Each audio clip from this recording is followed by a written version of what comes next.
Hey guys, we're going back in time, but not to the pretty version, with polished marble, sexy gladiators, and endless banquets. No, we're diving into the part they don't teach in school.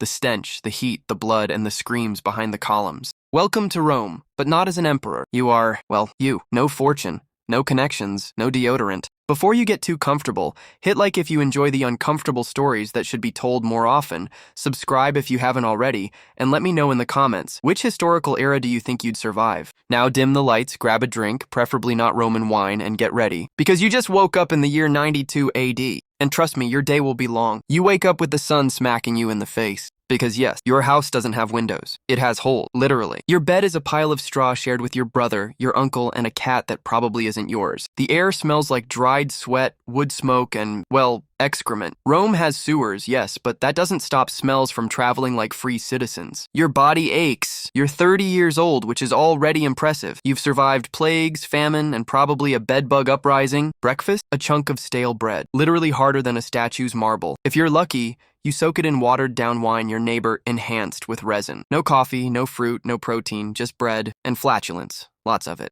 Need to use the bathroom? Rome has public latrines. Basically, big stone rooms where you sit next to 20 other people to do your business. No doors, no privacy. They chat while pooping. They laugh, they snack. You just want to cry. No toilet paper. There's a sponge on a stick. Communal. Yes, that's all you need to know. Feeling dirty? Too bad. Bathing costs money, and the bathhouses are packed with very friendly people. If you're a woman, it's even worse.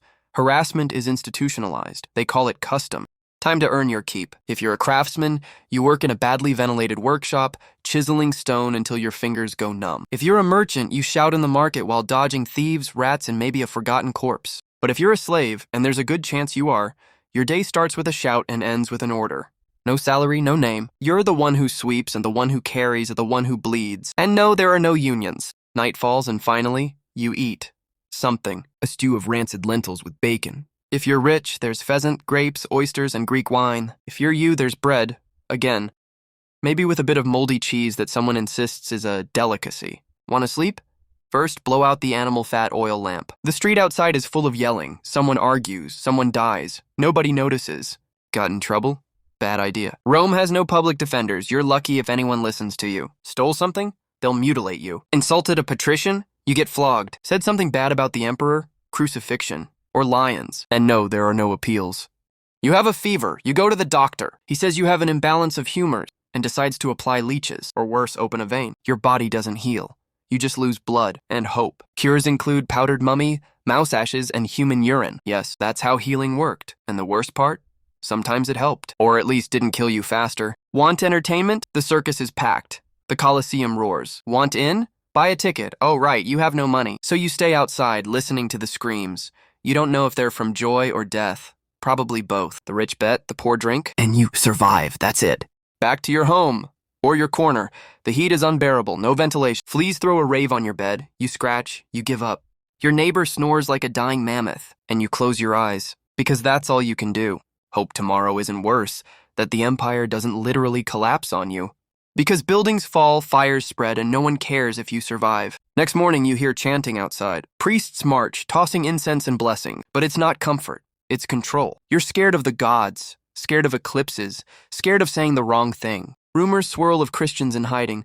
Others whisper about secret sacrifices. Religion is everywhere and controls everything. Want to ask questions? Don't. Here, faith isn't discussed, it's feared. Noise wakes you up, not roosters, not neighbors, something worse. Smells like smoke. Screams, people running. One of the stacked wooden homes, like poorly placed dominoes, is on fire. And fire doesn't forgive.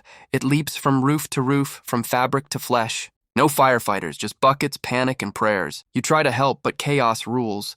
Roofs cave in, smoke burns your eyes, heat scorches your skin. Your home, gone. And what the fire didn't take, looters did. By nightfall, you're sitting on a rock. Clothes singed, no roof, no food. And you know tomorrow everything continues, with or without you. The city moves on, the empire moves on. You adapt, because there's no other choice. And that was your day as an ordinary citizen in ancient Rome. No glory, no toga, just heat, filth, and fear. History loves to remember the Caesars, the generals, and the poets. But millions lived lives just like yours. Anonymous, harsh, real. Thanks for staying with me. Hit like if you learned something new, even if it was unpleasant. Subscribe if you want more terrible days in other eras, and tell me in the comments, at what point would you have given up? Rest well, and be grateful you weren't born in the year 92.